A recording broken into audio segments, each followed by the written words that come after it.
महर्षि ने ही अनुभव ज्ञान से परमाराध्य सद्गुरु महाराज की अमृत वाणी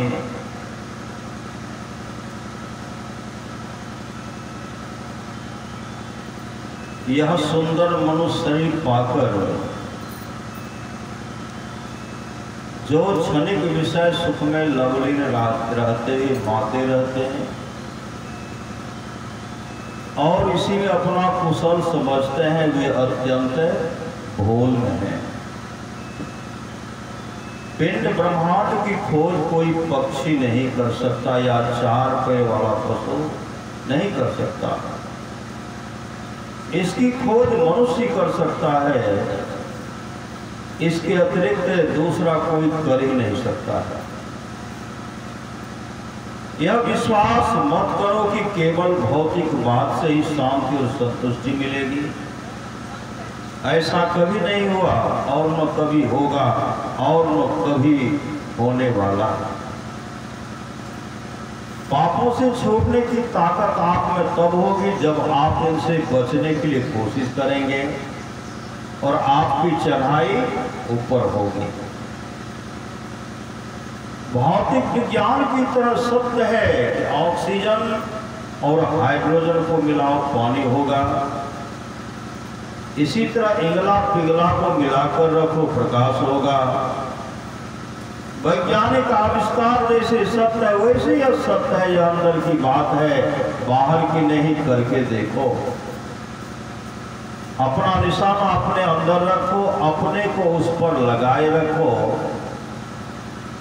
यही असली गुरु दीक्षा है। ऐसा करते करते आगे बढ़ने का रास्ता साफ हो जाएगा। भक्ति मार्ग मुक्त आना नहीं चाहिए। जो भक्ति मार्ग पर चलता है वह कभी न कभी रास्ते का अंत अवश्य पाता है, उसको कभी न कभी पूर्णता अवश्य होगी। यह बात याद रखिए। ईश्वर की भक्ति से अपना कल्याण होगा, इसका विश्वास बहुत दृढ़ता से सबको करना चाहिए। कल्याण की खोज में लोग बाहर दौड़ते, कल्याण अपने पास है। जो परमात्मा को भजते हैं उनका परम कल्याण होता है। श्री सद्गुरु महाराज की जय। बंदो गुरुपद कंदे कृपा सिंधु नररूप हरि महामोह तम कुंज जासु बचन रवि कर निकर। धन्य धन्य सतगुरु सुखदा महिमा कही न जाए। जो कुछ कहो तुम्हारी कृपा मौते कछु न बसाए। अव्यक्त रूप में प्रातः स्मरणीय अनंत श्री विभूषित है परम पूज्यपाद सद्गुरु महाराज की चरणों में कोटि कोटि नमन। विशिष्ट गुरुजन उपस्थित सत्संग प्रेम महानुभावों, माताओं एवं बहनों, सभी के अंदर में बैठे हुए परमात्मा को कोटि कोटि नमन। संत महात्मा लोग कहते हैं मनुष्य जीवन की सफलता, मनुष्य जीवन की सफलता भगवत प्राप्ति में है। यह तन बार बार मिलने को नहीं है। यह मानव का शरीर जो मिला है यह बार बार नहीं मिलेगा। यह तन बार बार मिलने को नहीं है, इसलिए आगे की यात्रा के लिए अभी से भगवत भजन रूपी धन संग्रह करो। संत कबीर साहब ने कहने की कृपा की, बार बार नर दे नहीं यह बीड़े, चेत सके तो चेत कहत कबीर रे, कबीर सोई धन संचिए जो आगे का होए। कबीर सोई धन संचिए जो आगे का होए, माथ चढ़ाए गाठड़ी जातन देखा कोय, करिए नित सत्संग को बाधा सकल मिटा। का सत्संग नित्य कीजिए। जिस सत्संग हम लोग बैठे हुए हैं यह सत्संग टाटा बिरला के नशे में लिखा हुआ नहीं है।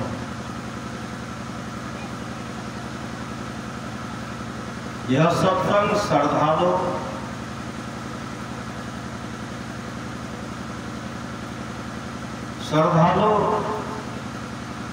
के झोले में रखा हुआ है। श्रद्धालु जो प्रेमी है, जिनको ईश्वर के प्रति प्रेम है, भगवान के प्रति प्रेम है, यह सत्संग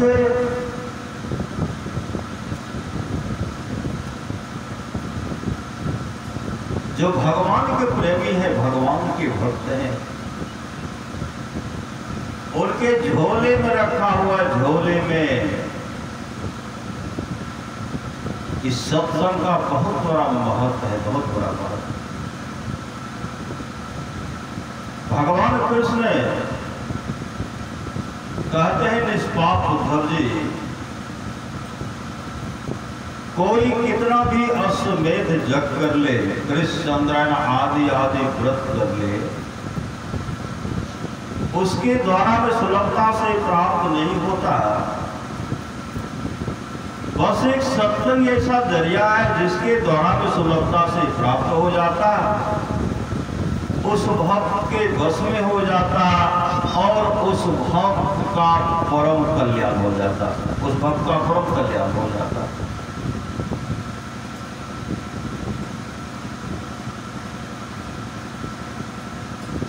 भगवान शिव की वाणी है, गिरजा संत समागम समन लाभ पछुआने, बिनु हरि कृपानो होय सो गावे वेद पुराने, धन्य घरी सोई जब सत्संगा, धन्य जन्म तुझ भगत अभंगा।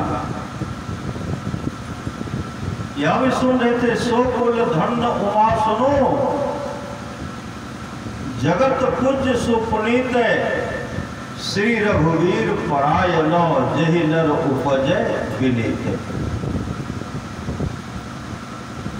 कहते राम कथा के ते अधिकारी जिनके सत्संगति अति प्यारी।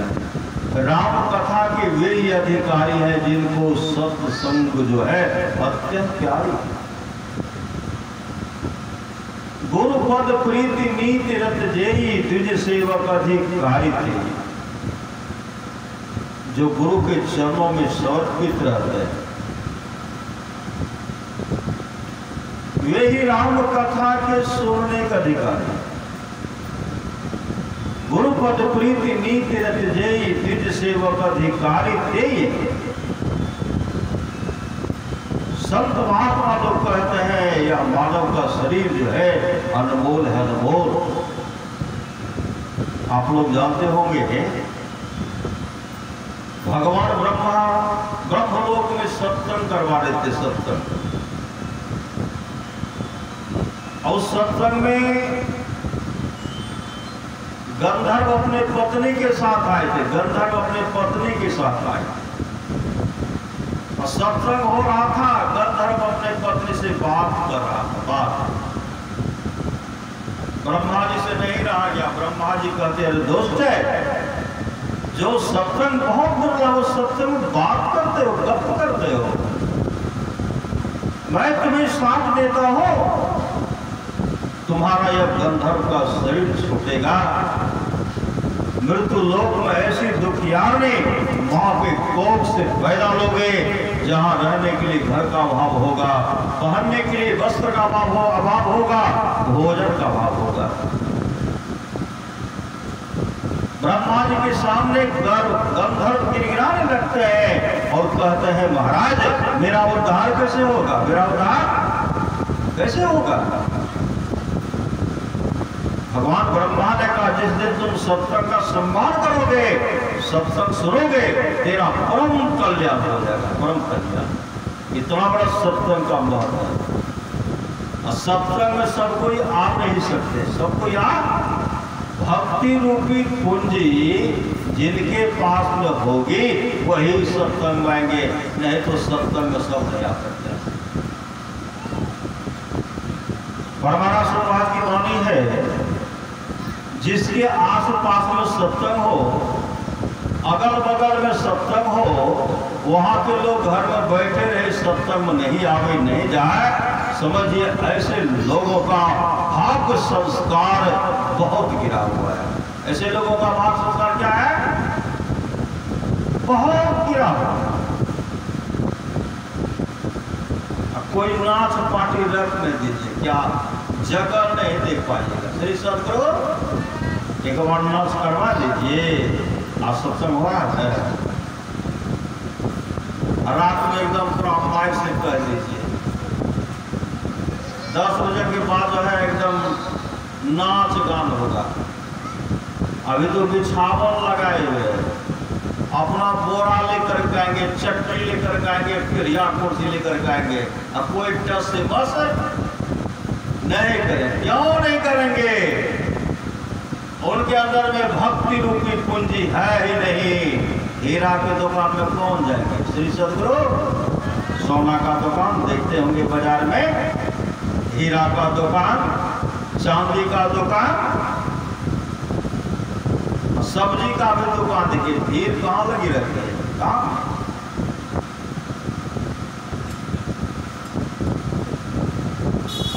सब्जी की दुकान देखिए काफी भीड़। श्री सदगुरु जो सब्जी महंगा है वहां कम भीड़। चांदी की दुकान में 1-2, सोना की दुकान में नहीं के बराबर, हीरा में नहीं है।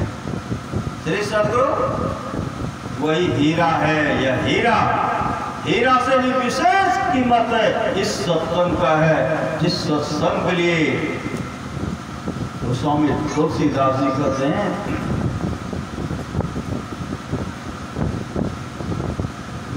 मज्जन फल देखिए तत्काला, काक पी को काल, काक पी को बकाओ मारा। सुनी आचरण करे जन कोई, सत्संगति महिमा नहीं कोई। वाल्मीकि नारद घटदोनी, निज निज मुखन कही निज होनी। जलचर हलचर नवचर नाना, जे जर चेतन जीव जहाना। मति की रति गति भूत भलाई, जब जही जतन जहां जही पाए। सो जान नव सत्संग प्रभाव, लोगों वेद न आन पाओ। आज तक जिस किसी को अच्छी मति संसार में कृति हो रही है, धनवान है, संपत्तिवान है, ऐश्वर्यवान है,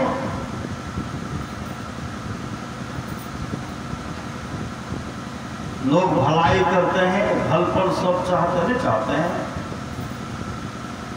अच्छी मति चाहते हैं, संसार में कृति साथ चाहते हैं, अच्छी गति चाहते हैं, धनवान होना चाहता है, ऐश्वर्यवान होना चाहता है। गोस्वामी तुलसीदास जी कहते हैं, सो जानव सत्संग प्रभाव, लोक हो वेद न आन पाओ। ये तमाम चीजें आज तक जिस किसी को प्राप्त हुआ है, सत्संग के प्रभाव से जाना चाहिए। लोग और वेद में इसके मिलने का दूसरा कोई उपाय नहीं।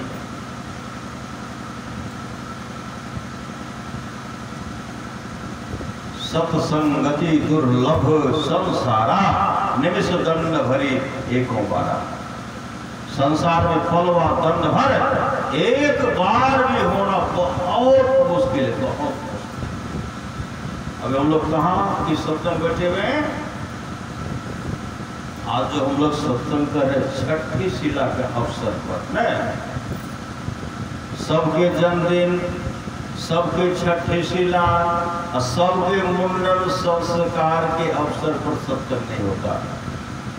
जो ऐसे बहुत बड़े भागशाली बच्चे होते हैं जिसके लिए संत कबीर ने कहा, भक्ति बीज बीज से नहीं, जो जुग जाए अनंत, ऊंच नीच घर जन्म ले, तो संत को संत जिसके अंदर में भक्ति रूपी बीज पड़ जाएगी। ऊंच हो नीच हो, अमीर हो गरीब हो, लेकिन संत परिवार में जन्म लेंगे। तो संत को संत। आपका सत्संग जो हम लोग कर रहे हैं सुंदर बाबू ने, सुंदर बाबू अपने सुपुत्र के छठी शिला के अवसर पर सत्संग कर रहा है। कुंदन बाबू अपने सुपुत्र, नाना नानी भी आए हैं, अब तमाम गांव के लोग आए हैं, अब बहुत सगे संबंधी और कुटुंब सब है। कहाँ है? बच्चे को आशीर्वाद देने के लिए आए हैं, आशीर्वाद देने के लिए। बच्चे का जीवन मंगलमय हो उसके लिए हम लोग आए, सत्संग आए। सत्संग की इतनी बड़ी महत्ता है। आप लोग जानते होंगे राजा पृथु को श्रीमद् भागवत महापुराण की कथा है। राजा पृथु भगवान का भजन कीर्तन सुनने के लिए, सत्संग सुनने के लिए, भगवान जब उनको कहे कि मांगिए तो क्या मांगे? कहा प्रभु अगर हमको देना ही चाहते हैं यह सत्संग भजन सुनने के लिए मुझे 10,000 कान दे दीजिए। 10,000 कान सत्संग सुनने के लिए मांगे। 10,000 कान। बहुत आदमी सत्संग सुनते भी हैं, अब बहुत आदमी 10,000 को छोड़िए, 1-2 कान मिला तो दोनों कान को निंदा सुनने में लगा रहे, एक कर एक सुन रहे। अब बहुत आदमी निंदा सुनने के लिए 10,000 कान लगा देते थे। 10,000 तो कान उनके पास है नहीं है, इतने लगा देते, और कान होता तो जोर से सुनता। महापुरुष की वाणी है, निंदक नियरी राखिए, आंगन कुटी छवा, बिन सावन पानी बिना निर्मल करे सुहाए। अभी जो भगवान श्री राम जो उपदेश किए, बड़े भाग मानुष कान पावा क्यों? भगवान श्री राम सिंहासन पर विराजमान थे, सिंहासन पर विराजमान थे। भक्त हनुमान थे, लक्ष्मण जी भी थे, सामने में कुत्ता बैठा हुआ था। कुत्ता जब खांसते हैं तो कुत्ता के मुख से कीड़ा, कुत्ता के मुख से क्या गिरता है? कुत्ता के मुख से कीड़ा गिरता है, और कीड़ा गिर करके टहलने लगा, जिसको पिल्लू कहते हैं, टहलने लगा। जब टहलने लगा तो भगवान श्री राम मुस्कुराते हुए कहते हैं, अनर्थ हो गया, अनर्थ। लक्ष्मण जी कहते भगवान सब कुछ तो ठीक ठाक है, अनर्थ क्या हो गया? भगवान श्री राम कहते ब्रह्मा जी का पतन हो गया। जो ब्रह्मा के पद पर सुशोभित थे, अपने जीवन के बागडोर को जो सदगुरु के हवाले नहीं किए, उसके पुण्य का अंत हो गया, पुण्य का क्षय हो गया, पुण्य का नाश हो गया। ब्रह्म लोक के पद पर से पच्युत होकर के कुत्ता के मुख से कीड़े के रूप में, पिल्लू के रूप में धरती पर टहला। तब लक्ष्मण जी भक्त हनुमान कहते प्रभु अपने प्रजा को ऐसा उपदेश किया जाए जो हमारी प्रजा यहाँ भी सुख से रहे और यहाँ से जाने के बाद भी सुख से रहे। पूरे राज्य में ढिंढोरा पिटवा जो लोग सुन रहे थे। जीवन मुक्त ब्रह्म पर चरि सुनहि तर ध्यान है, जे हरि कथा न करे रति तिनके ये पाषाण। जीवन मुक्त महापुरुष संत भी समाधि छोड़कर चरित्र और सत्संग के वचनों को सुनते हैं।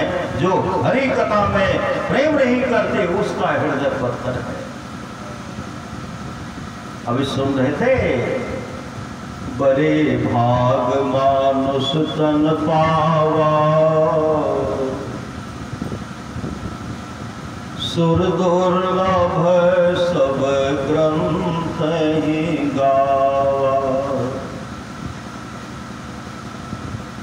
बड़े भाग मानुष तन पावा, सुर दुर्लभ सब ग्रंथ ही गावा। साधन धाम मोक्ष कर द्वारा, पाई न जेहि परलोक संवारा। यह शरीर साधनों का धाम और मोक्ष का द्वार है। इसे पाकर जिसने परलोक मुक्ति को नहीं सुधारा, उसके लिए क्या कहते हैं? सो परत्र दुख पावई, सिर धुनि धुनि पछताए। काल ही कर्म ईश्वर ही, मिथ्या दोष लगा। वह परलोक में दुख पाता है, सिर धुनि धुनि पछताता है। काल कर्म और ईश्वर को झूठी दोष लगाता है। ये भगवान जो है मेरे साथ अच्छा व्यवहार नहीं किए। अभी सत्संग हो रहा है। अभी सुंदर बाबू क्या कर रहे हैं? अपने दरवाजे पर संत मत सत्संग का आयोजन किए। तो लोग आकर के सुने। लोग आकर क्या करें? सुने। और उसके बाद भी ऊपर देखते स्पीकर का व्यवस्था करवा दी। सत्संग सुने, सत्संग में आवे और श्रवण करे। जो सुनेंगे उसका क्या होगा? सुनि समुझहि जन मुदित मन, मज्जहि अति अनुराग। लहहि चारि फल अछतनो, साधु समाज प्रिया। जो साधु समाज उपदेशों को आनंद मन से सुनकर समझते हैं, वे मानो प्रयाग नदी प्रेम के साथ स्मरण करते हैं और इससे चार फल अर्थ धर्म काम और मोक्ष शरीर रहते पा लेते हैं। जो सुनते हैं, सुनने का बहुत बड़ा महत्व बतलाया गया।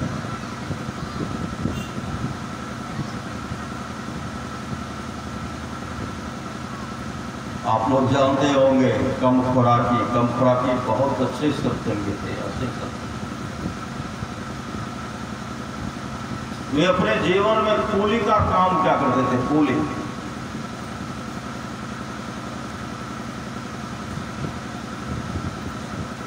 स्टेशन पर रहा करते थे। कूली का काम क्या करते थे? संजोग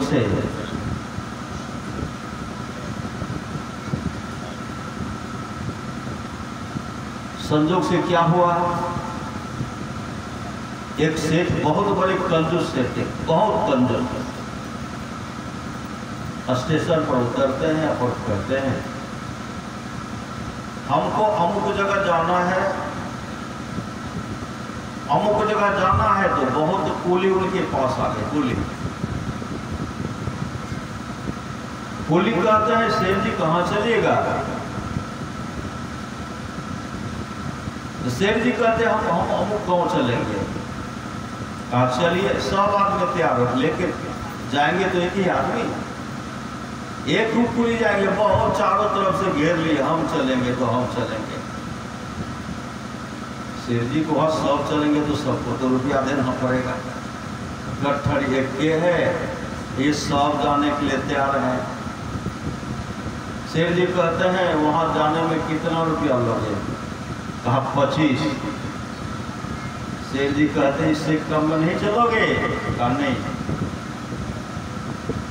कहा कुछ कम लो, 5 कम लो? कहा नहीं 25 से कम नहीं। तब सेठ जी कहते इससे भी कम में कोई चलने वाला है? कहाँ? वहां भजन गा रहा, भजन देखते हैं, भजन गा रहा, उसका नाम है कम फराकी। वहां गए, कहते हैं अमुक जगह चलो। कहाँ चलूंगा? कहा चलो। तो कम फराकी कहते पहले हमको भजन पूरा गाने के लिए दीजिए। भजन गा रहे थे और उसके बाद चलूंगा। जब भजन का समाप्त हो गया, कहते हैं सेठ जी अब चलिए। सेठ जी कहते कितना रुपया लोगे? ईसा कैसे? अब सेठ जी गिन रहे 1 2 3 4 5 तो है, लेकिन 25 अगर हो गया तो बड़ा समस्या है। 25 कहते काय टका लोगे? ठीक से बोलो। कहा 5 टका। कहा चलो झट चल दीजिए। रास्ते में जब जाने लगे कहते हैं अरे बहुत रुपया मांग रहा था वो लोग, 25 मांग रहा था। 25 रुपया मांग रहा था वो लोग। कम फराकी कहते सेठ जी देखिए आप शहर में रहते हैं, क्या मांग रहा था छोड़िए, कुछ हमको प्रवचन सत्संग सुनाइए। सत्संग शहर में बराबर संत महात्माओं का पदार्पण होता है, कुछ भजन प्रवचन हमको सुनाइए। सेठ जी कहते हम तो दुकान पर बैठते हिसाब मिलाते रहते, नापा हुआ के घाटा हुआ। श्री सदगुरु दिन भर हिसाब मिलाने में रहते हैं और रात में भी सब मिलान करते कि घाटा हुआ कि नफा हुआ। कहाँ गहरी नींद में भी सो जाते तो स्वप्न में भी वही घाटा नफा सकता है। सत्संग सुनने का मौका हमको मिलता कहाँ? कम फराकी कहते सेठ जी हम आपको प्रवचन सुना, सुनिए, लेकिन हाँ भरते जाइएगा। सही सदगुरु हाँ भरते जाइएगा। कम फराकी प्रवचन प्रारंभ किए, ये पीछे से सेठ जी हाँ भरते भरते सेठ जी आगे पहुंच कहते ये मेरा घर है। गट्ठर को रखवाए, 5 रुपया निकाल करके दे दिए। 5 रुपया निकाल करके दे करके फिर सेठ जी कहते हैं कम फराकी हम वही कहना चाहते थे जो तुमने पीछे में काट दिया। कहा क्या? मैं जो कह रहा था सब 25 ले रहा था, तुम 5 टका ले, इसमें तुम्हारा कैसे काम चलेगा? तो कम फराकी कहते देखिए सेठ जी हम जलपान कर लिए 5 रुपया भरपेट भोजन होगा, कुछ बच भी जाएगा, इससे अधिक हमको नहीं चाहिए। उसी समय सेठ जी क्या करते हैं, अंदर एक पाँव भीतर गेट के भीतर से किवाड़ के अंदर एक रहते बरामदे पर कम फराक कहते सेठ जी सोइए।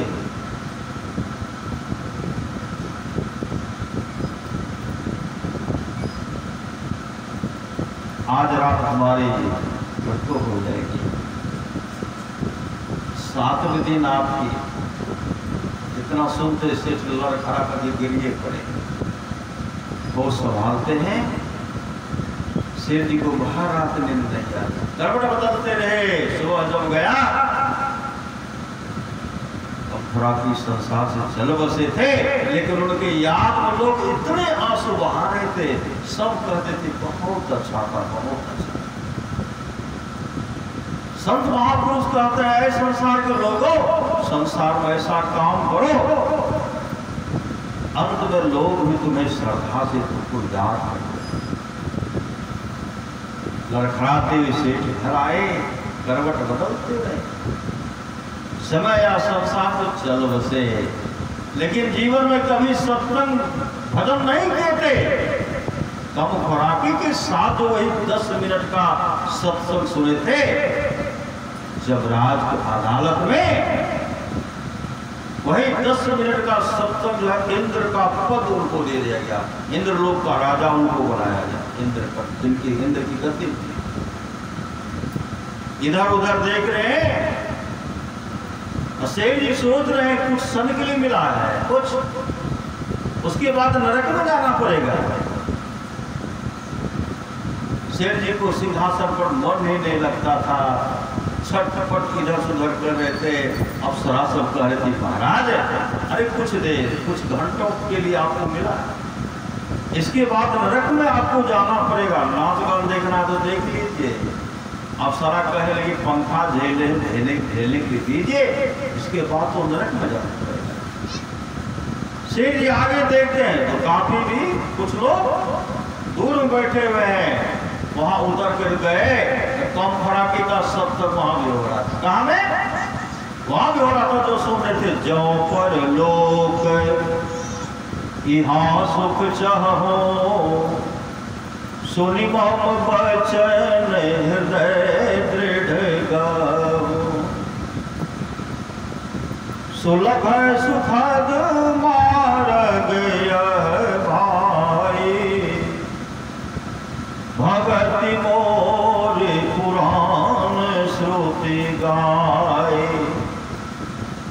भगति सुतंत्र सकल सुख खाने, बिनु सत्संग न पावहि प्राणी। भक्ति का मतलब होता सेवा। वहां सत्संग हो रहा था, वहां गए। जैसे वहां पहुंचते हैं,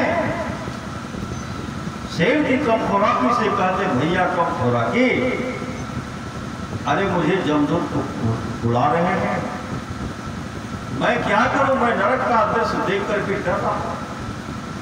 कम खुराकी कहते सेठ जी आप सत्संग सुनिए, न इधर न उधर देखिए, सत्संग तो सुनिए। सुनते सुनते 24 घंटे तक सत्संग सुनिए। 10 मिनट में यहाँ का घंटा नहीं, हम लोगों का घंटा नहीं, देवता का घंटा बड़ा होता है। 24 घंटे तक, 10 मिनट में 24 घंटे तक कलेश्वर हो, वह भी सत्संग में बना लिए। कितने वर्ष? 24 घंटे बीतने के बाद वह शेर जब सिंहासन पर उतर करके चलने लगे, उसी समय धर्मराज पूछ रहे कहाँ जा रहे हो? कहा मेरा तो समय हो गया, अब हमको नरक में जाना पड़ेगा। धर्मराज ने कहा उस समय का तुमने सदुपयोग किया, अब 24 घंटे नहीं 100 वर्षों तक इंद्रलोक की गद्दी पर बैठे रहो। 100 वर्षों तक इस सप्ताह का 100 वर्षों तक बैठे, उनका शुभ काम होते रहा, अच्छी से अच्छी गति हो गई। इतना बड़ा सत्संग का महत्व है। इसलिए जीवन में सत्संग करिए, सत्संग को बाधा सकल मिटा, यह अवसर फिर ना मिले दुर्लभ, नर्तन पाका तो फिर मौका नहीं मिलेगा। देवर्षि नारद गए थे नरक लोक। नरक लोक जब गए तो वहां देखते हैं नरक के कुल में प्राणी पड़ा हुआ है, नरक के कुल में प्राणी पड़ा हुआ है और तरह तरह का कष्ट भोग रहा है। कहे जमदूत मुगदर चला रहे, पिटाई कर रहे हैं, तरह तरह का कष्ट दे रहे हैं। यह जो प्राणी पड़ा हुआ था, सिर नीचे पांव ऊपर, विष्ठा के कुल में जमदूत गिराते हैं बाहर करते, जीवा गिराते हैं बाहर करते हैं। देवर्षि नारद देख रहे थे। देवर्षि नारद को जब वो देखते अपना मूछ टेरने लगे, और जो नरक के कुंड में डुबाए जा रहा था, मूछ टेरने लगे। देवर्षि नारद कहते भैया तुम तो नरक के कुंड में पड़े हुए हो, नाक और मुंह से विष्ठा स्पर्श हो रहा, काफी दुर्गंध हो रही है, मूछ क्यों टेर रहे हो? नरक के कुंड प्राणी कहते हैं देवर्षि आज मेरे घर पर सत्संग हो रहा, मेरे घर पर सत्संग हो रहा। देवर्षि नारद कहते किस खुशी में? कहा मेरा पोता माँ के पेट में है, सत्संग हो रहा है, जन्म लेगा तब सत्संग होगा, बड़ा होगा तब सत्संग होगा, इसलिए मुझ दे रहा हूं, अब नरक में रहने को नहीं है, नहीं है, नहीं। ऐसे प्राणी जो नरक में पड़े हुए, हमारे वंशज, हमारे पूर्वज जो नरक में पड़े हुए हैं, वे भी सत्संग की चाहना करते हैं, सत्संग की कामना करते हैं। इसलिए सत्संग कीजिए। सत्संग जिसको जीवन में मिला सत्संग है, उसको हर घड़ी आनंद ही आनंद। सत्संग का मतलब हो सत्य का सत्य। सत्य है परमात्मा, उनका सत्य। वह परमात्मा कहाँ है? सब जर्रे जर्रे में उन परमात्मा का निवास स्थान है। उन्हीं को कोई आत्मा कहते हैं। कोई क्या कहते हैं? कोई कहता आत्मा है, कोई कहते जी वही साक्षात ईश्वर का अंश है। सबके अंदर में जो आत्मा है, वही जो अपने आप को पहचान लेते हैं वो परमात्मा बन जाते हैं। जो अपने को पहचानते वो परमात्मा बन जाते हैं। जो अपने को नहीं पहचानते वे जीव बनकर ही रह जाते हैं। अपने आत्मा का साक्षात करना। संत कबीर ने कहा कहीं जाने का आवश्यकता नहीं है। संत कबीर ने कहा मोह को कहाँ ढूंढे बंदे, मैं तो तेरे पास में, ना मैं मंदिर ना मैं मस्जिद ना कावे कैलाश में, खोजी हो तो तुरंत मिली है पल भर के तलाश में। खोजेंगे पल भर के तलाश मिल जाएंगे अंदर अंदर में। इसके लिए गुरु युक्ति चाहिए। युक्ति पहले देखते थे, पहले हर घर में हम लोग बचपन में सुनते थे, बूढ़े बाबा सब गाते थे, बूढ़े दादा के रिश्ता में तो वो सब गाते थे। क्या गाते थे?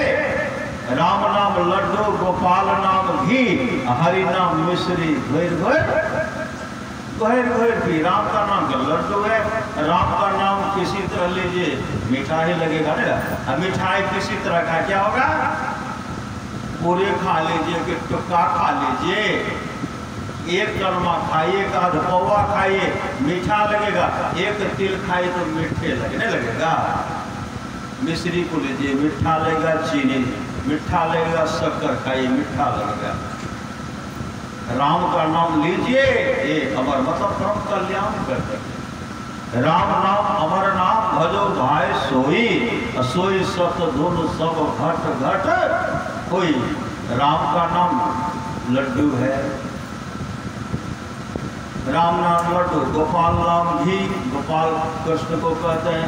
उनका नाम देखिए, भोजन में घी डाल दीजिए, इतना स्वादिष्ट लगने लगता है। हरि का नाम क्या? मिश्री है, मिश्री खाए मीठा लगेगा। जो भगवान के प्रति श्रद्धा रखते हैं, संत सदगुरु के प्रति श्रद्धा रखते हैं, वो तो यही कहते हैं राम नाम लड्डू, गोपाल नाम घी, हरि नाम मिश्री, घोर घोर पी। अभी लोग बहुत ऐसे जो अंडा का खाने वाले हैं, सबको पता नहीं इसके बारे में। पाखंडियों ने क्या कहा? राम नाम आमलेट, गोपाल नाम टी, हरि नाम बिस्कुट, घोर घोर पी। अंडा खाए, कहते बहुत भाग्यशाली है। चाय पी लिया, बहुत भाग्यशाली है। बिस्कुट मिल गया, हाँ अब तो बिछावने पर सोते रहते हैं, उसी समय चाय मिल जाता है, पी लेते हैं। संत महात्मा लोग ऐसे मनुष्य के लिए कहते हैं जो खाने पीने अमूल जीवन को बर्बाद कर रहे हैं और सुअर के नाई करवट बदल बदल करके सो रहे हैं। सुअर के नाई करवट बदल बदल करके सो रहे हैं। कहा उनसे बहुत हिसाब मांगेगा, हिसाब पूछा जाएगा। एक स्वाद जो दे रहे उसका हिसाब। जो 100 रुपये पूंजी हम लोगों को मिला है वह कर्ज में मिला है। कर्ज में यह मानव का शरीर मिला है, कर्ज में निर्धन मिला, उसको तो विसरा गया। शुद्ध का जिक्र क्या, मूलधन भी खो गया। धर्म की डिग्री हुई, काल पुरखी आएगी, जिंदगी अधम तेरी नीलाम कर ली जाएगी।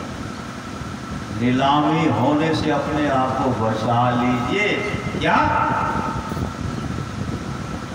भगवत भजन रूपी टिकट अपने पास रखिए। टिकट। जिसके पास टिकट होगा ट्रेन में, मजिस्ट्रेट उसका कुछ बिगाड़ेंगे? बिगाड़ देंगे? उनका कुछ नहीं बिगाड़। चाहे फटा चिथरा वस्त्र हो, हाथ में भिक्षा का पात्र हो, अगर उनके पास में टिकट है, जब मतलब उसका मजिस्ट्रेट कुछ नहीं बिगाड़ सकते। सुंदर शरीर है, पूरा सजा हुआ शरीर है, सुडौल शरीर है, ट्रेन को बैठे हुए टिकट नहीं है, क्या होगा? मजिस्ट्रेट चेकिंग एक लाठीधारी पुलिस भी फटाफट डंडा चला देंगे। नहीं चला देंगे? जिसके पास टिकट है उसका कुछ नहीं बिगाड़ पाएंगे।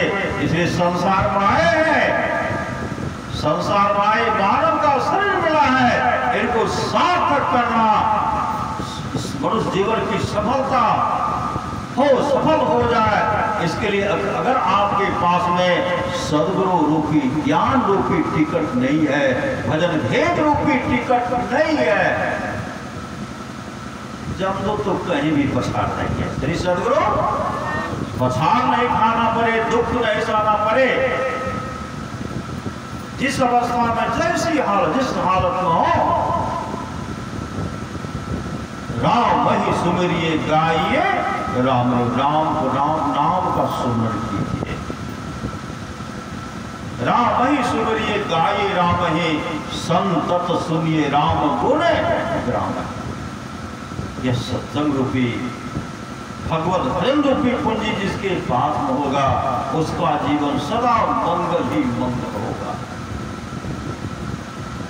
संत कबीर ने कहा, मैं तो आन परे चोरन के नगर, सत्संग बिना जियत कर से। इस सत्संग में लाभ बहुत है, तुरंत मिलावे गुरु से, मूर्ख जन कोई सार न जाने। सत्संग में अमृत भर से, शब्द सा हीरा फटक हाथ है, मुट्ठी भरी कंकर से। कहे कबीर सुनो है साधो, सुरत करो वही घर से। मैं तो आन परे चोरन के नगर, सत्संग बिना जियत कर से। भगवान श्री राम कहते हैं, भगवान भोलेनाथ कहते हैं, सो धन धन्य प्रथम गति जाके, धन्य पुण्य रत्न मध्य सोई पाती।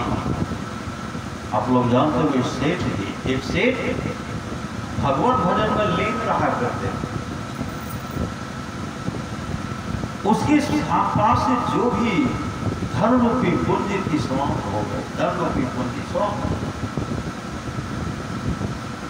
व्यापार में चला गया, कोई लिए वापस नहीं किए।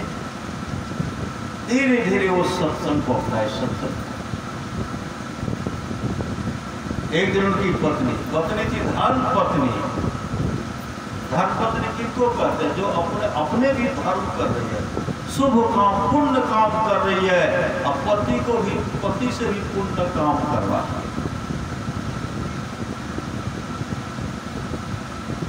पत्नी थी धर्म पत्नी। एक दिन कहे, स्वामी अरे आप तो जीवन में बहुत दान पुण्य किए, दान पुण्य किए। कहते जो दान पुण्य करते वो सहस्त्र गुना वर्धित होकर उनके पास आता है।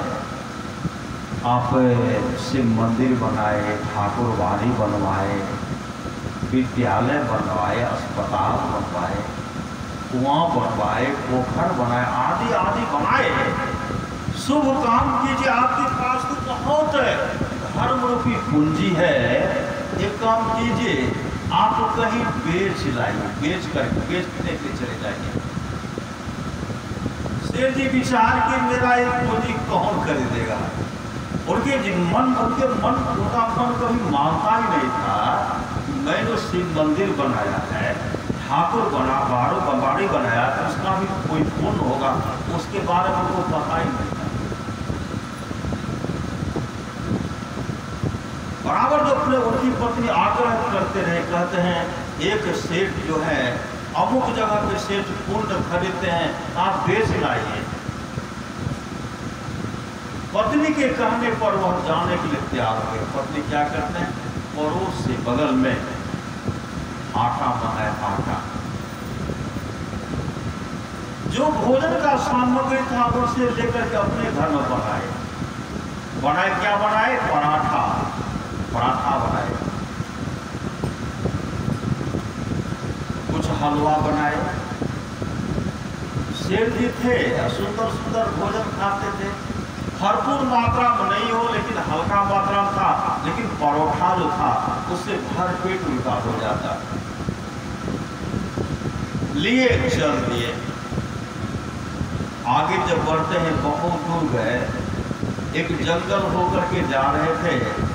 शेर जी के मन में जोरों की भूख भी लग गई है, अब स्नान करके यहाँ थोड़ा संधि उपासना कर लेता हूँ, मतलब ध्यान कर लेता हूँ। जैसे हम लोगों को नियम है स्नान करने के बाद तुरंत ध्यान करना है।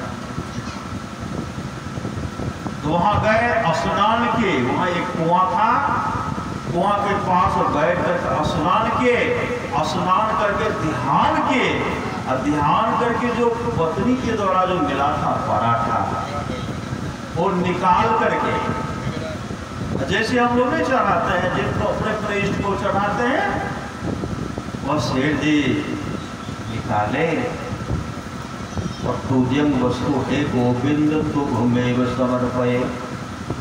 हे प्रभु, आपका दिया हुआ प्रसाद जो है आपको निवेदित करता, आप ग्रहण कीजिए। ऐसे लेकर के जैसे ऐसे मुख में लेना चाहते थे, तो सामने में क्या देखते हैं? एक कुतिया को देखते, कुतिया को जब देखते हैं तो कुतिया जैसे शेर जी अपने मुंह में परोठा का टुकड़ा ले रहे थे, लेना चाह रहे थे, कुतिया क्या करते? अपने मुंह को ऐसे मुंह बाजी उठाए,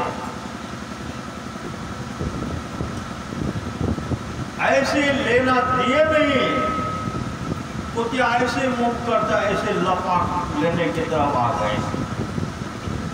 शेर जी को दे आ गई। शेर जी के मन में अब कुतिया से बहुत होती है, एक पराठा फेंके, इतने बार में निकल गए, लिए चपा।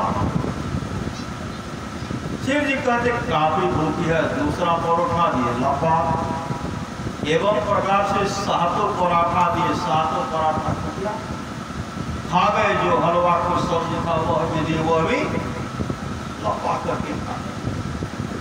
अब शेर जी ऐसे झाड़ देते हैं, कुछ नहीं है, ऐसे जैसे झाड़ते हैं कुछ नहीं है, कुतिया चल कहाँ? जंगल।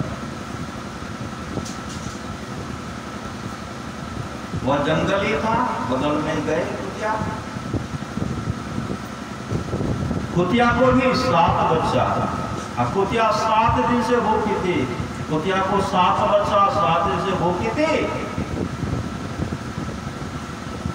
7 दिन तक वह बच्चे के पास रह गए। अगर मैं कहे जाऊं कि मेरे बच्चे को कोई हिंसक प्राणी खाना ले, पांव दियो चलने फिरने को, हाथ दियो हरि यज्ञ करायो, मुख दियो प्रभु के गायो से, सुंदर साज दियो परमात्मा पेट दियो वर पाप लगायो, सब कुछ तो ठीक के दिया। अगर पेट नहीं रहा तो कोई चिंता नहीं। श्री सदगुरु चलते रहते, इसी को सब कुछ भर जाता, लेकिन एक बित्ता नहीं भरता नहीं है।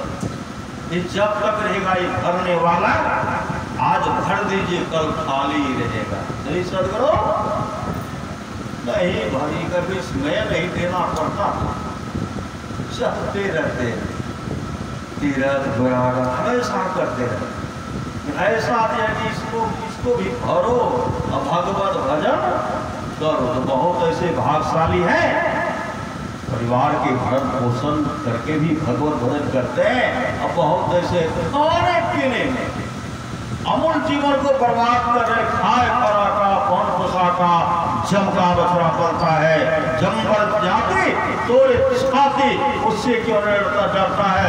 खाने पीने अमूल जीवन को बर्बाद कर रहे, लेकिन भगवत भजन नहीं कर रहे। कुतिया 7 दिन से भूखी थी, 7 बच्चा था। वहां जब गए, श्री सदगुरु वहां जाने के बाद कुतिया को कुछ दूध बन गया, बच्चा सब पी लिया। शेर जी क्या कि खाली हाथ चले गए। कहाँ? धनी सेठ के पास है जो पुण्य खरीदते थे। उनके पास जब गए, पता लगाए, धनी सेठ जो पुण्य खरीदते वो वहां नहीं थे, दुकान पर थे। धनी सेठ की पत्नी थी, उससे पूछते आप कहाँ आए हैं? कहा हम आए हैं पुण्य बेचने के लिए। पुण्य का ठीक है, मेरे पति देव अमुक समय में आ जाएंगे, अमुक समय उस समय आप आइए, तब तक विश्राम कीजिए। सेठ जी वहां से चले गए। धनी सेठ जब आए, उनकी धर्मपत्नी कही स्वामी आज एक सेठ आया था कुछ पुण्य बेचने के लिए, आप उनका पुण्य खरीद लीजिएगा, वो जीवन बहुत पुण्य किए, बहुत पुण्य। तब तक वह सेठ भी आ गए। धनी सेठ कहते क्या सब पुण्य बेचना चाहते हैं? कहा देखिए हम शिव मंदिर बनाए हैं, ठाकुर बाड़ी बनाए हैं, विद्यालय बनाए, धर्मशाला बनाए, आदि आदि, पोखर तालाब कुआं बनाए हैं, बहुत दान पुण्य किए हैं। इसमें से आप जो पुण्य खरीदना चाहते हैं खरीद लीजिए। धनी सेठ का तब तक लोग अंदर गए। उनकी पत्नी कहने स्वामी ये जितना पुण्य किया है, लेकिन आज वो अपने जीवन में सबसे बड़ा पुण्य किया, सबसे बड़ा पुण्य। वह कौन सा पुण्य है? वह एक कुटिया को 7 रोटी खिलाया है, उसके जीवन में सबसे बड़ा पुण्य वही है। 7 रोटी वाला पराठा वाला पुण्य आप खरीद लीजिए। जैसे धनी सेठ आते हैं और कहा देखिए आपके पास तो बहुत पुण्य है, लेकिन आप जो एक कुटिया को पराठा खिलाए हैं, वही 7 पराठा का पुण्य हम खरीदना चाहते हैं। तो गरीब सेठ कहते देखिए वहां तो जंगल में कोई नहीं था, एक तो हम थे, कुटिया थे और कोई था नहीं। जंगल में कहाँ मेरे साथ घटना घटा, उसके बारे में आप जान गए। आप कैसे जान गए? धनी सेठ का हम नहीं, हमारी पत्नी जान गई, वो पतिव्रता है, वो पति की आज्ञा की पालन करती, वही पतिव्रता है, वह सब कुछ जानती है, कहाँ क्या हमारा सब कुछ जानती है। उसी का कहना है कि आप पुण्य अगर बेचे तो आप खरीद लीजिए। गरीब सेठ के मन भले भी शिवालय बनाए, ठाकुर बा उसका पुण्य नहीं बिका, भले कुटिया वाला बिक गया तो बिक गया। एक पलड़ा पर 7 पराठा गाँव लगते हैं, उसके दूसरे पलड़ा पर वह सेठ को सिक्का देते, रुपया चढ़ाए। पराठा वाला पलड़ा जमीन को पकड़े रह गया, उठा। तब क्या करते? कागज वाला रुपया नहीं, वह भी 10 का 10। अब क्या देना चाहे तो कुछ चांदी चढ़ाए। सेठ के घर में जो चांदी था सब चढ़ा दिए, लेकिन पलड़ा जो है रोटी वाला पलड़ा जमीन को पकड़ा रह गया। उसके बाद सोना दिए, जमीन को पकड़ा रह गया रोटी वाला पलड़ा। सेठ अपने जीवन के पुण्य कमाई को लगा दिए, सोना चांदी हीरा जवाहरात तक लगा दिए, लेकिन वह रोटी वाला पलड़ा था जमीन को पकड़ा रह गया, 10 से बस नहीं हुआ। तब कहते हैं एक काम कीजिए, हम इतना नहीं कर सकते, आधा बेच, आधा में भी पूरा लगा हुआ है, लेकिन जमीन को छोड़ा नहीं। अंत में सेठ जी विचार किए, ये तो मेरे पूंजी से धनवान हो जाएंगे, हम तो दरिद्र हो जाएंगे। पर देखिए मेरे पास पूंजी नहीं है, आपके रोटी का पुण्य जो आप एक कुटिया खिलाए हैं, उसका पुण्य खरीदने का भी मेरे पास सामर्थ्य नहीं है, इसलिए मैं आपके पुण्य को नहीं खरीद सकता। गरीब सेठ क्या किए? कहा अब हम पुण्य को नहीं बेचेंगे, अब हम चलते हैं और एक रोटी का जो था पुण्य लेकर के चल दिए। जहां स्नान किए थे, जहां कुटिया को रोटी खिलाए थे, वहां क्या करते हैं? वहां क्या किए? फिर स्नान किए, संधि उपासना किए। जो चादर था, चादर में बड़ा चादर था, उसमें छिटका पत्थर कुआं था तो मिट्टी का खड़ा था, फूटते रहता। जमा करके बहुत बड़ा गट्ठर बना लिए, गट्ठर बना लिए। गट्ठर बना करके कपार पर ये सेठ जी चल दिए कर, जितना का गट्ठर ले लिए। मतलब पत्नी को खुश करने के वास्ते, अगर मेरी पत्नी देखेगी, मेरे पत्नी के मन में होगा मेरे पतिदेव पुण्य को बेच करके आ गए हैं, गट्ठर को देख करके प्रसन्न हो जाएंगे, हम तो रख देंगे सुबह में, या अभी मेरी पत्नी अगर खोलेगी देखेगी तनखा झटका है, हम कहेंगे हम क्या करेंगे, हम तो लाए थे सोना चांदी हीरा जवाहरात लाए थे, लेकिन यह हमारे भाग में सोना चांदी हीरा जवाहरात भी तनखा झटका बन गया, तो हम क्या करेंगे।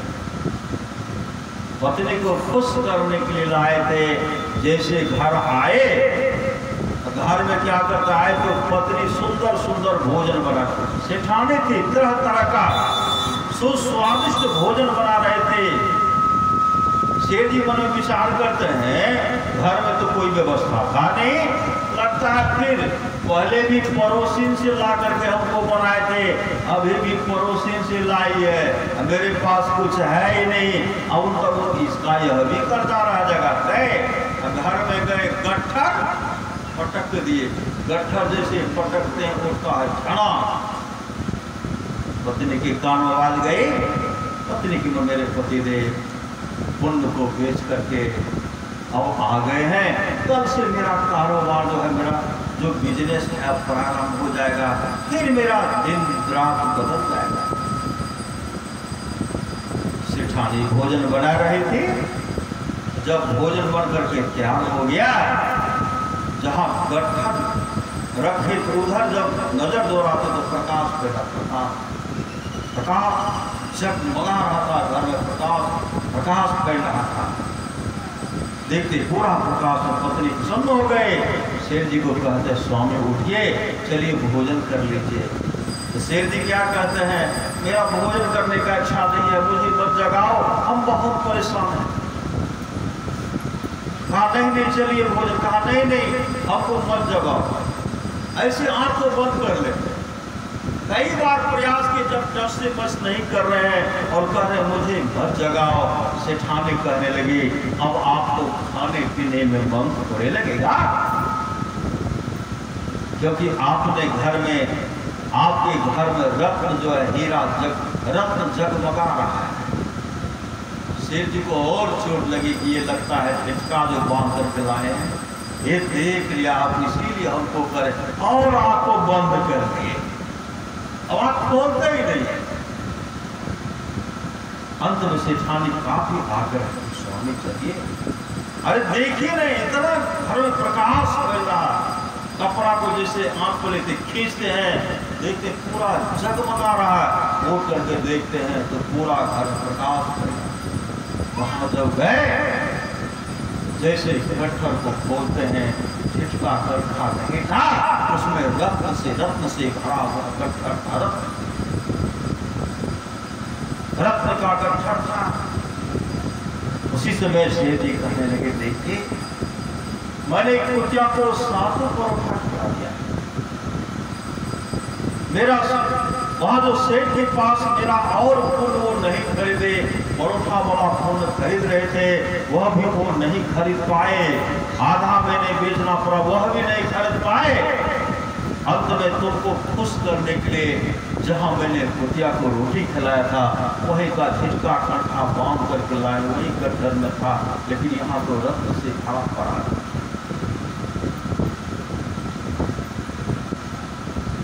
सेठ का दिल जो निराश होना हो गया, मतलब अपने जीवन को भगवतमय बनाएंगे, सत्संग भजन करने लगे। वही भगवान श्री राम कहते भगति स्वतंत्र सकल सुख खाने, बिनु सत्संग न पावै प्राणी। अंतर में श्री सदगुरु भक्ति स्वतंत्र है और सकल सुख की खानी है, बिनु सत्संग न पावै प्राणी। उसका जीवन बन गया, उसका जीवन बन गया। इसलिए जिसको जीवन मिला सत्संग है उसको हर घड़ी आनंद ही आनंद। राजा कवास को आप लोग जानते होंगे, 21 पीढ़ी तक का राजा नरक में पड़ा हुआ था और सबको जम दो पिटाई कर रहे थे, को पिट रहे थे, को रहे थे। अब मुक्तर से मारते थे, मुक्तर से, और कहते थे बचाओ बचाओ बचाओ। कौन बचाएंगे? 21 पीढ़ी तक का राजा जो नरक में गिरगिरा रहे थे, जब धर्मराज को दया गई और कहते हैं तुम्हारे वंशज के लोग अगर सत्संग करवा लेते तुम्हारा परम कल्याण हो जाता, वंशज के लोग सत्संग करवा लेते तुम्हारा परम कल्याण हो जाता। राजा कवास के 21 पीढ़ी तक का राजा जो नरक पड़े हुए थे, राजा कवास को स्वप्न में कहते कवास सत्संग करवा लो, हम लोग जो नरक में पड़े हम लोगों का उद्धार हो जाएगा। राजा कवास संत सदगुरु के पास गए, उससे भजन भेद लेकर के जैसे सत्संग करवाए, सत्संग समापन की ओर जा रहा था, उसी समय 21 पीढ़ी तक का जो राजा नरक में पड़ा हुआ था उनके लिए स्वर्ग लोक से विमान आता है, विमान पर बैठ करके उनको बैठा करके सब लोग को चला गया। इस सत्संग का फल है। हम लोग जो सत्संग कर रहे हैं अभी तो पता नहीं चलेगा, लेकिन बाद में इतना वर्धित होकर के सुख मिलेगा। तब तो भगवान श्री राम का भगत स्वतंत्र सकल सुख काने अबिनु सत्संग न पावे, पर इतना बड़ा लाभ होगा, यह लाभ कोई बांट नहीं सकते। हम लोग जो सत्संग करते हैं यह पुण्य काम कर रहे हैं। हमारे जो मतलब जो सत्संग करते हैं उनके 100 पीढ़ी का उद्धार हो जाता है। इस सत्संग का फल 100 पीढ़ी का उद्धार होता है, इस सत्संग का फल है।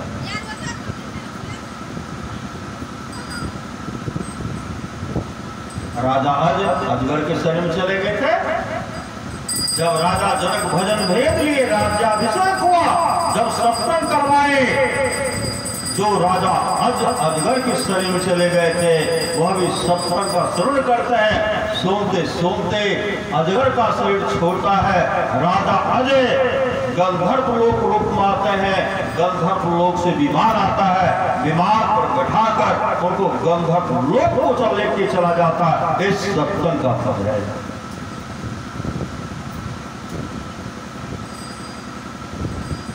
बहुत ऐसे हैं अजामिल सत्संग के प्रभाव से वैकुंठ धाम को चले गए। राजा परीक्षित सत्संग के फल से मोक्ष धाम को चले गए, वैकुंठ लोक को चले गए। धुंधकारी सत्संग के प्रभाव से वैकुंठ धाम को चले गए। सत्संग का फल है।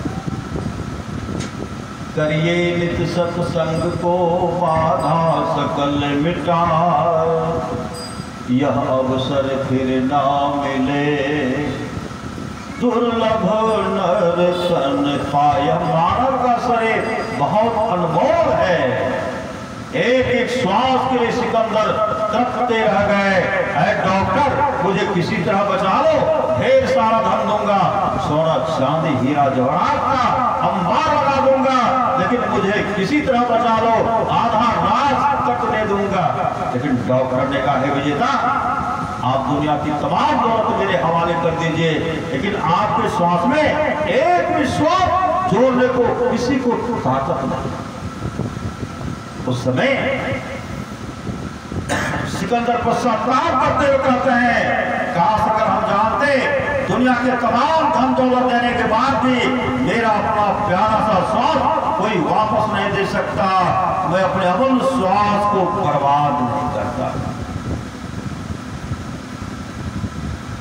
संत कबीर ने कहता हो कह जात हो, कहीं बजाए ढोल, सौसा खाली जात है, 3 लोग का मोल, ऐसे महंगे मोल का एक श्वास जो जाए, 3 लोग में पट तरे काहे ढोल मेरा। देखते हैं छठी शिला का अवसर पर सत्संग कर रहे हैं। इतना बच्चा भागशाली है, वो सत्संग लेकर के आए, नहीं आए, वो सत्संग लेकर के आए और इस सत्संग से 100 जो सत्संग सुनेंगे उनके 100 पीढ़ी का उद्धार हो जाएगा। चाहे यकीन लीजिए, सबका 100 पीढ़ी का उद्धार होगा इस सत्संग के फल से।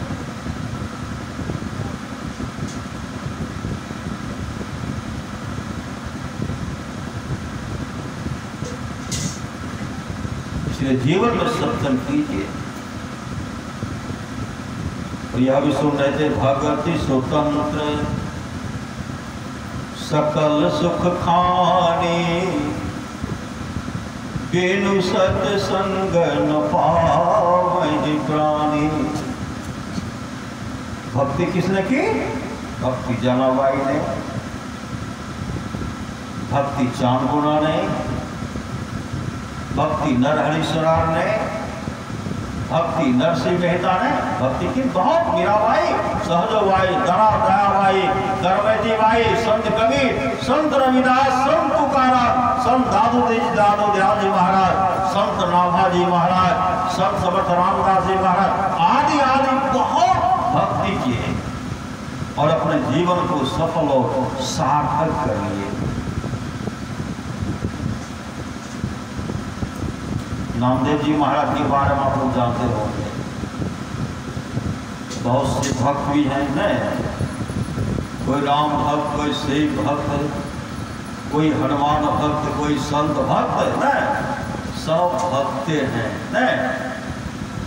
लेकिन जीवन में सच्चा सद्गुरु चाहिए, नाम दान भजन एक चाहिए। जिनमें श्रद्धा उनको पूजिए, बिनु बिनु गुरु माला फेरता, गुरु बिन करता दान, सो सब निष्फल गया। पूछो वेद पुराण, जीवन में गुरु चाहिए, गुरु। नामदेव जी महाराज क्या करते थे? जब 4 वर्ष का अवस्था थे नामदेव जी, उनके पिताजी का नाम था दामाजी। उनके पिताजी कहते हैं, नामदेव हम जा रहे हैं बाजार कपड़ा बेचने के लिए।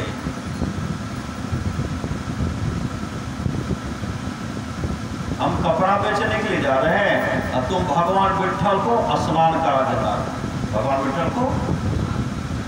विट्ठल का जो मूर्ति है उनको स्नान करा देना, नैवेद्य प्रसाद जाकर के चढ़ाना और उनको खिला देना, दूध भी ले लेना, दूध भी पिला देना। पिताजी चले गए बाजार, नामदेव जी को सब माँ बना करके दिए। नामदेव जी जब मंदिर पहुंचते हैं, भगवान विट्ठल का मूर्ति था, भगवान विट्ठल का मूर्ति था। वहां जाकर के कहते हैं, भगवान सब सामान बैठ दिए और कहते हैं, भगवान पिताजी चले गए हैं बाजार कपड़ा बेचने के लिए। अब पिताजी हमको कह दे कि जाकर के भगवान को स्नान करा देना, नैवेद्य चढ़ा देना, दूध भी पिला देना, इसलिए आप स्नान कर लीजिए, भोजन खा लीजिए और दूध भी पी लीजिए। वह कह करके फिर किवाड़ के पास पर्दा था, वहाँ चले जाते थे। बच्चा था, ऐसे आँख खोल करके खोलते हैं, देखते हैं ये भगवान टस से मस नहीं कर रहे। सदगुरु भगवान टस से मजदूर नहीं कर रहे हैं। नामदेव जी कई बार कहे, लेकिन भगवान को टस मस नहीं किए। उसी समय जाकर के कहते हैं, भगवान आज अगर आप स्नान नहीं करेंगे, नैवेद्य नहीं खाएंगे, दूध नहीं पिएंगे, पिताजी तो हमारी पिटाई करेंगे, पिताजी तो वो काफी मारेंगे। अब पिताजी जब मारेंगे तो आप कहो तो आपको बहुत मन लगेगा, तो आप हमको मार खिलवाओ, पिताजी से पिटाई करवा दो। लेकिन भगवान आप भी कान खोल करके सुन लो, कान खोल करके सुन लो। आज अगर स्नान नहीं करोगे, नैवेद्य नहीं खाओगे, दूध नहीं पियोगे, मैं जब तक जीवित रहूंगा न स्नान करूंगा, न भोजन करूंगा, न दूध पीऊंगा। आपको जो करना है कर लो, अब हम चलते हैं। कहने भर का देर था जो भगवान विट्ठल का मूर्ति पाषाण का मूर्ति था, टहलते हुए आते हैं, टहलते चल पड़े और वो प्रकट हो गए और नामदेव के पास आते हैं, कहते नामदेव क्या कहा? देखते तो भगवान प्रकट हो गए, कहते प्रभु भोजन कर लीजिए, हमको भी भूख लग गई, आप बहुत परेशान हम लोग करते, हमको भी भोजन करने के लिए हमको मुझे भी भूख लग गई है, आप जल्दी से खाइए, हम बर्तन लेके चले जाएंगे। भगवान विट्ठल क्या करते हैं? उसमें से प्रसाद अपने मुंह में जैसे लेना चाहते हैं, कहा नहीं पहले नामदेव तो खा ले, पहले तो खा। नामदेव कहते नहीं आप खाइए। भगवान क्या करते हैं? पहले नामदेव को ही भोजन कराते हैं, नामदेव जी खाए, नामदेव को खिलाते हैं, अपने भी खाते हैं, नामदेव को खिलाते हैं, अपने भी खाते हैं। इस तरह जब खाए तब दूध अपने पी रहे थे, फिर कहते नहीं नामदेव पहले तो दूध पी ले। नामदेव को पहले भगवान दूध पिलाते हैं। जब नामदेव वहां से चलने लगे, भगवान विट्ठल कहते हैं नामदेव मेरे लिए प्रत्येक दिन को मेरे लिए एक कटोरी दूध, 1 गिलास दूध लाना, प्रत्येक दिन तो मेरे लिए नैवेद्य लाना और दूध भी लाना, दूध मैं पीऊंगा। जैसे बर्तन लेकर के गए घर, खाली बर्तन लेके गए, माँ कहने लगी ना हो, अरे प्रसाद क्या हो गया, नैवेद्य क्या हो गया, जो भगवान के लिए तुमको मैं चढ़ाने के लिए दिया था और प्रसाद क्या कर लिया? तो हम देव जी कहते हाँ, आज तो भगवान विट्ठल सब भोजन खा गए, सब खा गए, हमको भी खिलाए, अपने भी खाए, हमको भी दूध पिलाए, अपने भी पी गए। नामदेव की माँ कहने झूठ बोलता है, तुम्हारे पिताजी हाथ तक चढ़ाए, कभी भगवान खाए नहीं, और आज कहते कि भगवान खा रहे। नामदेव कहते माँ मैं सच कह रहा हूं, आज भगवान स्नान भी किए, भोजन कर लिए और दूध पी लिए। यह कह करके नामदेव चल दिए, खेलने के लिए चल दिए। नामदेव की माँ कहने लगी मेरा नाम झूठ नहीं बोल सकता, मेरा नामदेव झूठ नहीं बोल सकता। उसी समय नामदेव के पिताजी आ गए और कहते क्या हुआ? नामदेव की माँ कहने लगी स्वामी देखिए, नामदेव कह रहा है कि भगवान सब प्रसाद खा गए, दूध भी पी गए, क्या ये सच हो सकता है? नामदेव के पिता क्या नाम उस तरह का होता था? तब तक नामदेव आ गए। नामदेव के पिताजी कहते हैं नामदेव क्या बात है, क्या हो गया, प्रसाद आज तुम नहीं लाया? नामदेव कहते पिताजी पहले तो भगवान टस से बस नहीं कर रहे थे, नैवेद्य नहीं खा, स्नान भी नहीं कर रहे थे, नैवेद्य नहीं खा रहे थे, दूध नहीं पी रहे थे। मैंने कहा बिठोबा कान खोल करके सुन लो, आज अगर तुम नहीं खाओगे, स्नान नहीं करोगे, नैवेद्य नहीं खाओगे, दूध नहीं पियोगे, मैं जब तक जीवित रहूंगा न स्नान करूंगा, न भोजन करूंगा, न दूध पीऊंगा। इतना जब मैंने कहा भगवान टहलते स्नान भी कर लिए, स्नान करके पहले हमको खिलाए तब खाते थे, हमको दूध पिलाए तब अपने खाते थे। नामदेव की पिता के आंसू बहने लगा, आंसू बह रहा है, गिरा नामो नामो क्या सच भगवान ने आज स्नान किया? हाँ पिताजी भगवान ने आज स्नान किया, भगवान ने आज प्रसाद आया। नामदेव के पिताजी कहते नामो क्या मुझे भगवान का दर्शन नहीं कराओगे? कहाँ पिताजी चलिए, कल चलिए। दूसरे दिन नैवेद्य लेकर के गए, जैसे मंदिर प्रवेश करते हैं वहां रखते हैं और हाथ जोड़ करके प्रभु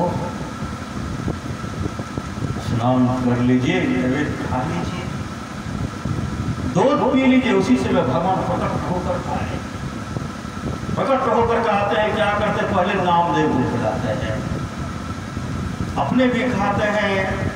पिताजी इधर से देख रहे हैं, छिद्र था, देख रहे नहीं देख पा रहे। नामदेव जी पिता कहते नामों में कुछ नहीं देख रहा हूँ। नामदेव कहते हो मेरे पिताजी भी, मेरे माँ भी आपका दर्शन करने के लिए है। मेरे पिताजी और मेरी माँ को आप दर्शन दे दीजिए। माया का पट्टी जैसे हटाते हैं, उनके माता पिता भी भगवान विठ्ठल का दर्शन करते हैं। भगवान विठ्ठल का ये सबका प्रेम है। जो प्रेम रसा था नहीं, अमृत पिया तो क्या हुआ। उपकार में सिर दिया नहीं, उपकार में सिर दिया नहीं, जुग जुग दिया तो क्या हुआ। जो प्रेम रसा था नहीं, अमृत पिया तो क्या हुआ। नामदेव जी महाराज कांवड़ में जल लेकर के जा रहे थे भगवान को चढ़ाने के लिए। रास्ते में एक कुत्ता को देख रहे छटका अपने साथी के साथ जा रहे थे। नामदेव जी महाराज कांवड़ का जल कुत्ता को जैसे पिलाते हैं, कुत्ता नहीं था, कुत्ता तो था। जब मुख खोलते हैं जैसे पानी डाल रहे हैं, भगवान से पानी गटा पी गए। इस सर का प्रेम है। भगवान से इशारा करते ना हो तो कब तक भटकते रहोगे। अपने जीवन के बागों को सदगुरु के हवाले करो। अमुक गांव में शिव मंदिर है, उस शिव मंदिर में महात्मा खैचर रहते हैं। महात्मा खैचर से जाकर के तुम नाम दान ले, भजन वेद ले। और महात्मा खैचर को भगवान शिव आकाशवाणी के रूप में कहते हैं, अरे महात्मा जी आपके पास नामदेव जी आ रहे हैं, उनको नाम दान दे दीजिए, भजन भेद दे दीजिए। नामदेव जाकर के भजन भेद लिए उनसे और मुस्तेदी के साथ ध्यान भजन किए। नामदेव जी मोक्ष को प्राप्त किए। आप लोग जानते होंगे एकनाथ जी महाराज। एकनाथ जी महाराज जब सत्संग करते थे, उनके सत्संग में माँ गंगा आती थी। माँ गंगा, जमुना, सरस्वती तीनों आती थी सत्संग सुनने के लिए। नामदेव जी महाराज रोटी बनाते थे। एकनाथ जी महाराज रोटी बनाते थे तो क्या करते थे, 4 रोटी जब बन जाता था उसमें घी मिला करके रखते थे। 4 रोटी बनने पर उसमें चपोत घी लगाते थे, चपोत करके 4 रोटी को एक जगह रखते थे। फिर 4 रोटी बना, उसमें घी लगा करके रख देते एक जगह। इसी तरह रोटी बना रहे थे, चपोत करके घी लगा के रखते जा। बीच में कुत्ता आ गया। एक जगह 3 रोटी है, जो घी मिला है रोटी को कुत्ता नहीं लिया, 3 मिला है। जैसे 4 निकाल करके वह रोटी को वहां से लेते, घी मिला कर रहते, देखते कुत्ता लेकर के जा रहा है। कुत्ता लेकर के जा रहा है। कुत्ता लेकर के जैसे आगे जा रहा, नामदेव जी महाराज कहते दीदियो रुको, सूखा मत खाओ, ये तो लगाने के लिए दो, घी लगा करके खाओ। कुत्ता तो रोटी लेकर के भाग रहे थे। नाम एकनाथ जी महाराज क्या करते हैं, घी का कटोरा लेकर के पीछे पीछे चलती। घी का कटोरा लेकर के पीछे पीछे चलती, पीछे दौड़ लगा रहे हैं। कुत्ता भागते जा रहे हैं। और एकनाथ जी महाराज कहते हैं रोटी में घी लगा करके तो खा लीजिए, लाइए लगा देता हूँ, खा लीजिएगा। कुत्ता वहां रुकता है। एकनाथ जी महाराज ने उनके मुख से रोटी लिए, घी के कटोरा में डुबाते हैं, जैसे खिलाते हैं, साक्षात बद्री नारायण का दर्शन किया। बद्री नारायण का इस सब प्रेम है। ये तो प्रेम की, अभी सुन लेते भजन।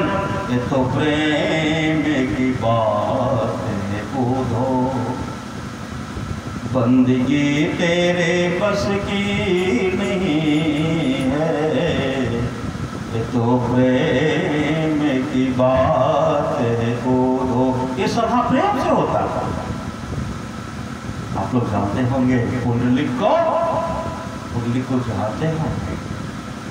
पुंडलिक पहले माता पिता का सेवा नहीं करते थे, पत्नी के बहकावे मार करके माता पिता को घर से धक्का मार के निकालते, देखने कर दिए।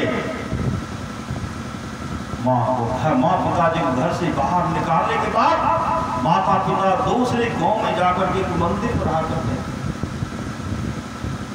उनकी की पत्नी कहने लगी माँ को खोज लाइए, क्योंकि अब काम करने में बहुत दिक्कत होता है। उनकी कहते हैं हम काम करने वाले को मजदूरी देंगे और जो पैसा लगेगा देंगे। उनकी की पत्नी कहने लगी काम करने वाली पैसा भी लेंगे, वस्त्र भी लेंगे, भोजन भी करेंगे। अरे माँ तो है, माँ को फटा चेतरा जो मेरा पुराना वस्त्र है वही मैं दूंगी, माँ पहन लेगी। भोजन जो शेष हम लोगों का, हम लोग के जो से बच जाएगा वो माँ भोजन कर लेंगे। वो तो रुपया भी लेंगे, माँ तो कुछ नहीं लेगी। तब खोजने के लिए गए। जैसे खोजने के लिए गए एक जगह पहुंचे, वहां पहुंचते हैं तो कुछ लोग भीतर से बाहर, कोई बाहर से भीतर जा रहे थे। कुंडली कहते यहाँ काफी भीड़ है, यहाँ क्या हो रहा है? उसमें से कुछ ने कहा यहाँ सत्संग हो रहा है। सत्संग जिसको जीवन में मिला सत्संग है, जिसको जीवन में मिला सत्संग है उसको हर घड़ी आनंद है। कुंडली को जीवन में पहला बार सत्संग मिला था।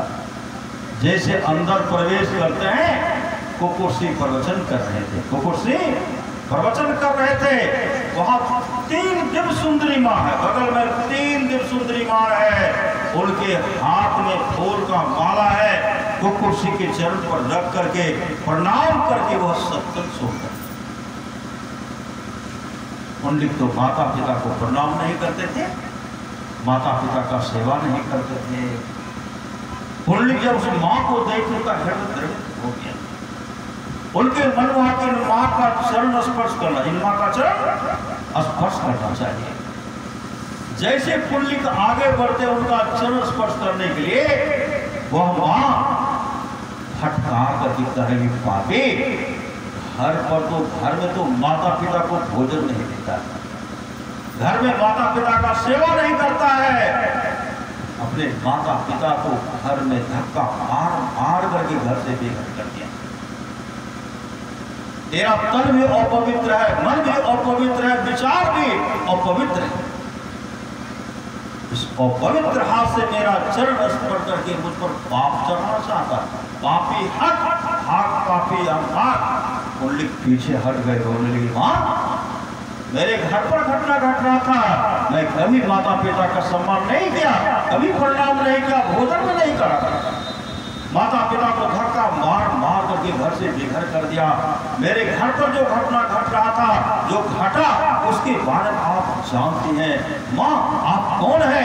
आप इसके बारे में अपना बताएं, आप अपना परिचय दें माँ, आप कौन है? और माँ बोलने लगी पापी मेरा परिचय जान करके क्या करो,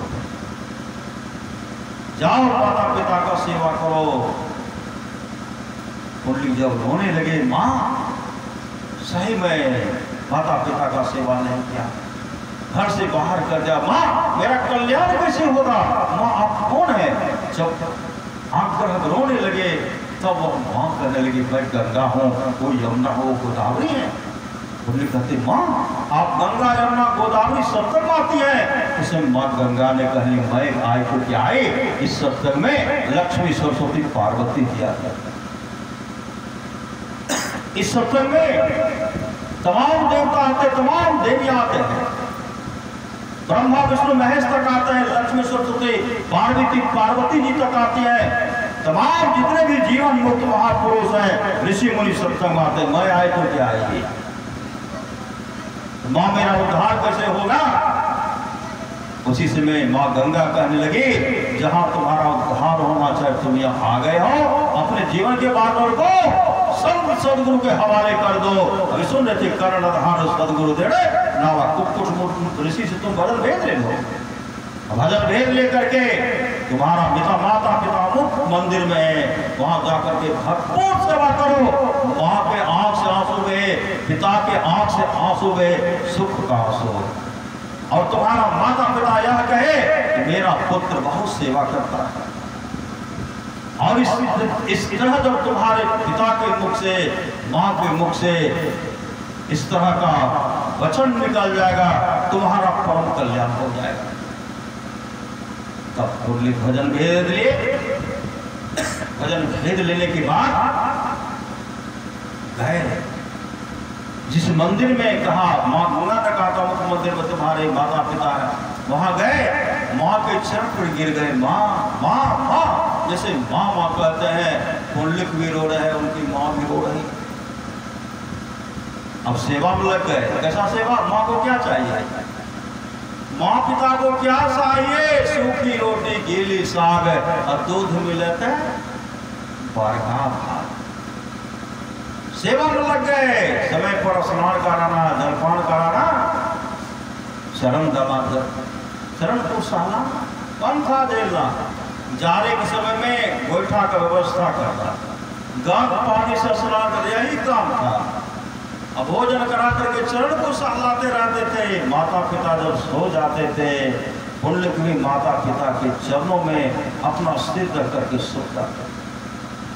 धीरे धीरे किवाड़ बंद करके सेवा करते, किवाड़ बंद करके कहते, कब हो कि दीन दयाल की भनक पड़ेगी। कहाँ एक दिन ऐसा समय आया, पुंडलिक किवाड़ बंद करके अपने माता पिता का सेवा कर रहे थे। उसी समय भगवान विठ्ठल, भगवान कृष्ण का पदार्पण होता है और किवाड़ को खटखटाने लगते हैं। पुंडलिक कहते, कौन है आप? इधर से कहते हैं पुंडलिक किवाड़ खोलो। पुंडलिक कहता, आप हैं कौन? आप अपना पहले परिचय दीजिए, तब मैं किवाड़ खोलूंगा। कहते हैं, हम भगवान विठ्ठल हैं। पुंडलिक कहते, पहले तो आप नहीं आते थे, आज आए हैं। भगवान विठ्ठल कहते, पहले मैं इसलिए नहीं आता था कि तू माता पिता का पहले सेवा नहीं करता था। अब तो माता पिता का सेवा कर रहे, इसलिए मैं आया हूँ। जो माता पिता का सेवा करता है वो मेरा सेवा करता है। इसलिए पुंडलिक किवाड़ खोलो, एक बार तू अपना दर्शन दे दो और मेरा भी दर्शन कर लो। पुंडलिक कहते हैं, जब आप माता पिता के सेवा से ही प्रसन्न होते हैं, अधूरा सेवा क्या, भरपूर सेवा नहीं क्या हो, भरपूर सेवा करूंगा तब मैं आपके पास आऊंगा। भगवान विठ्ठल कहते हैं, भगवान विठ्ठल कृष्ण कहते हैं, तब मैं क्या करूं, तब तक मैं क्या करूं? पुंडलिक आधा टुकड़ा ईंट फेंकते हैं और कहते हैं, इस ईंट पर एक आप एक पैर पर खड़े, पांव पर खड़े देखते हैं। भगवान कृष्ण ईंट पर खड़े हैं। सेवा करके जब निकले, जैसे पुंडलिक भगवान कृष्ण के चरण स्पर्श करना चाहते हैं, भगवान विठ्ठल दौड़ पड़े। भगवान कृष्ण दौड़ करके हृदय से लगाते हैं और कहते हैं, पुंडलिक मांगो, आप तुम क्या मांगते हो? जो मांगोगे सब कुछ दे देंगे। पुंडलिक क्या मांगे? पलट का पलट हमें को दे दीजिए, दूसरे का हमें को दे दीजिए। नहीं, पुंडलिक ने कहा, प्रभु अगर देना ही चाहते हैं, माता पिता के प्रति मेरा सेवा भाव बना दे। महापुरुष की वाणी हर बात को भूलो भले, माँ बाप को मत भूलना, उपकार इनके लाखों है, इस बात को मत भूलना। माता पिता से बढ़ करके कोई देवता नहीं। स्त्रियों के लिए उनके घर में सास ससुर पति माता पिता जो है ईश्वर के तुल्य हैं। जो स्त्री गुरु से युक्ति लेकर के माता पिता सास ससुर पति की सेवा करेगी, कहीं जाने का पता नहीं है, वो मोक्ष को प्राप्त कर लेगी, मोक्ष को। भगवान कृष्ण हृदय से लगाते हैं, कहते मांगो, क्या मांगते हो? पुंडलिक कहते, प्रभु अगर देना ही चाहते हैं, माता पिता के प्रति मेरा सेवा भाव बना दे। जब भी माता पिता का सेवा करके निकलो तो आपका मुझे दर्शन हो। भगवान कृष्ण कहते हैं, पुंडलिक तब तो मुझे यही रहना पड़ेगा। पुंडलिक कहते, कहीं भी रहिए, जब भी निकलो तो आपका मुझे दर्शन हो। अब भगवान विठ्ठल वहीं खड़े रहते हैं। पुंडलिक काम करके निकल, माता पिता का सेवा करके निकलते तो भगवान का दर्शन होगा। इस सब प्रेम है। इसलिए इस तरह का आपस में मेल से रहिए, आपस में मेल देते रहिए। माता पिता का सेवा कीजिए, सास ससुर का सेवा कीजिए, पति का सेवा कीजिए, गुरु से युक्ति लेकर के ईश्वर भजन कीजिए। जीवन मंगलमय होगा, मंगलमय होगा, मंगलमय होगा। श्री सद्गुरु, आज का सत्संग जो है यह छठी शिला का सफर हो रहा है। सद्गुरु से प्रार्थना करता हूँ, उस बच्चे का देख रेख आप करेंगे। कि सदगुरु उस बच्चे का आप देख रेख करेंगे। भगवान परमार्थ सभा की वाणी है, जो लोग बहुत दिनों से सत्संग करते आ रहे हैं, अभी कर रहे हैं, आगे भी करेंगे, वे सभी महासुख के भागी होंगे। परमार्थ सदगुरु महाराज कहते हैं, जो लोग थोड़ा सा भी सत्संग करो बड़ा लाभ होता है। जितना लाभ की बहुत धन के मिलने, बहुत विद्या के फर्निश होता है, उतना लाभ सत्संग होता है। नित्य नियमित ढंग से सत्संग करो, सत्संग से खाली कोई मत रहो। अभी अमृत की बरसावे, अध्यात्म ग्रंथ का सार ज्ञान कह दिया। जिसको याद रहा उसको अमृत मिला, जिसको याद नहीं रहा उसने अमृत को खो दिया। बोलिए प्रेम से श्री सद्गुरु महाराज की जय। अब लोग प्रशांत जी और मिट्ठू जी से अब लोग भरपूर भजन का आनंद लेंगे। श्री सद्गुरु महाराज की जय।